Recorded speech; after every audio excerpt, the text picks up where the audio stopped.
Hi everyone, it's Bev here, your mental health coach, providing tips, tools, techniques and advice helping you to stay mentally strong in these difficult times and beyond. So the topic for this video is anxiety, and I want to leave you with one tool, one tried and tested tool that will help you out of anxiety if you're feeling nervous, worried, or if you are feeling panicky about the future. I want to talk a little bit about anxiety before I give you the tool, just to make sure that we're on the same page. What is anxiety? Indeed, it is a fear of the future. We project into the future and think about the worst case scenario. So anxiety in itself is a good thing. It's linked to our survival mechanism. So let me explain. So I might get an anxiety pang, if you will, if I am wanting to catch a train. And the anxiety pang is to get me to check myself. You know, have I got everything? Maybe I should hurry up, get a move on because I might miss that train. So anxiety puts me on my guard, if you will. But when anxiety starts to go wrong is when I am going to miss a train, but in my head, I've already missed the train. Oh my God, I've missed the train. Now what's going to happen? I haven't missed the train, but I projected into the future that I've missed the train. Now, when I get that pang in my stomach, I don't think of it as a good thing. I think of it as I've already missed the train. My stomach and my thoughts, and we are the only species on the planet that can bring on an anxiety attack by thought alone. Our thoughts are so strong. Our thoughts are repetitive. Our thoughts are negative. And then what happens is it's our thoughts and the feelings that we get in our body that informs the brain. That is the wrong way around. So then when our brain catches on to the thoughts, the brain will then send adrenalin, cortisol to our body, which is already under stress. And then we get into this loop. Do you understand that we're in this anxiety cycle, if you will? And we can't get out of it. Why can't we get out of it? Because it's your thoughts that give you anxiety. And those thoughts are not suddenly going to go, I'm now going to change. The thoughts that give you anxiety are not going to suddenly remarkably heal you. No, you have to have something that interjects those thoughts. So here is the tool. The tool I'm going to borrow from a body of knowledge called CBT, Cognitive Behavioral Therapy. Developed, I believe, by a psychiatrist called Aaron Beck.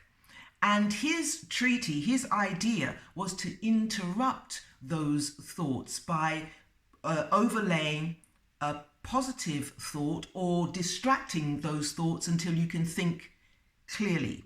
Right, so that's the whole idea of CBT. If you were interested in getting some of that therapy, it works really well to take away your negative patterns and thought processes. Okay, so what I want you to do with this exercise, this tool, is to bring whatever it is that you're anxious about to mind. Bring it from the unconscious, where you just react, to your conscious mind. Okay?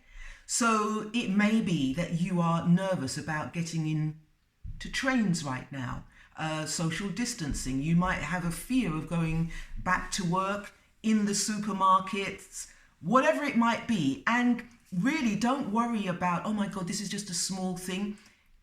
It really doesn't matter. In fact, bring a small thing to mind so that you can get the idea of how it works. All right, so you bring this thing to mind. So let's just say that you are afraid of getting back into the trains because you're not too sure whether people are going to be mindful of social distancing, whether someone's going to cough over you, whatever the anxiety is. Remember, when you have the anxiety, that person has already coughed over you. You've already gone into a panic attack. Right. So when you bring that to mind, let's say it's the trains, as I said, what is the first thing that you feel in your body? Do you remember I was talking about a pang of anxiety, which is good. It's telling you to get a move on, to be cautious, or whatever it's reminding you to do. But what is that first feeling that you get in your body which gets you to think, okay, I'm getting nervous, which starts a trigger of behavior? So for me, when I'm getting anxious about something, I will start to get a knee tremble. I mean, really, the bigger the occasion or the thing that I'm nervous about, the more my knee trembles. This is my signal. So you will have a signal. It may be a pang, it might be a churning in your stomach, it might be you get the shakes or the sweats, it might be that you have heart palpitation, you get a whoosh of blood to the brain. What is your signal? Okay, now once you've got the signal, so let's use me as an example. I get a knee tremble, right? And then what I do is, if my knee starts trembling, I go, okay, Bev, you are anxious, aren't you, about this? So acknowledging the symptoms in my body. The second thing is to acknowledge what it is that I am anxious about.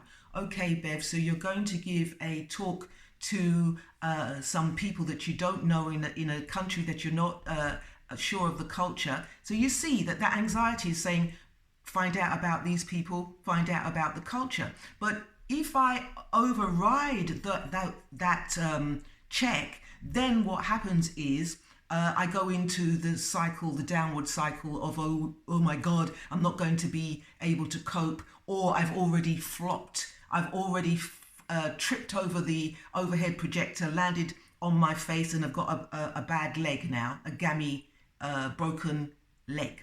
But I need to then say to myself, you are nervous about the presentation that you're going to make to this audience, and the sign of that is your knee trembling.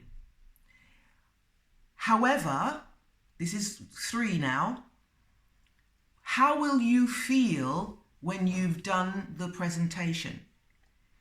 What I'm doing is engaging my cortex, the thinking part of my brain, and not that primitive, oh my God, panic, shock.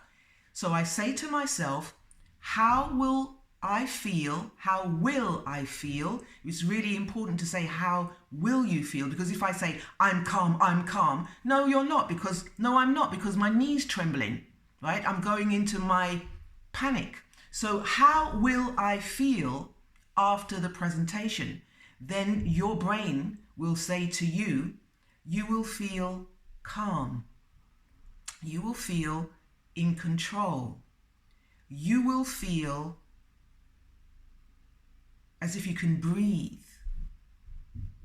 You will feel confident.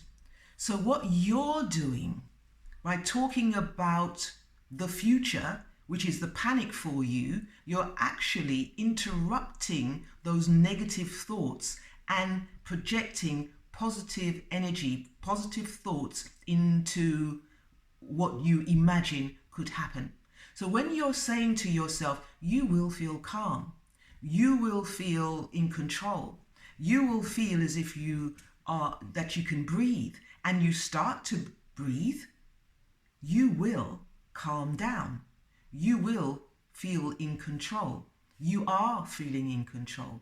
So this is how you do it. This is how you can get yourself out of an ensuing panic attack, or really worrying and being nervous and anxious about something that may or may not happen in the future, but anxiety says that it will happen, it's already happened.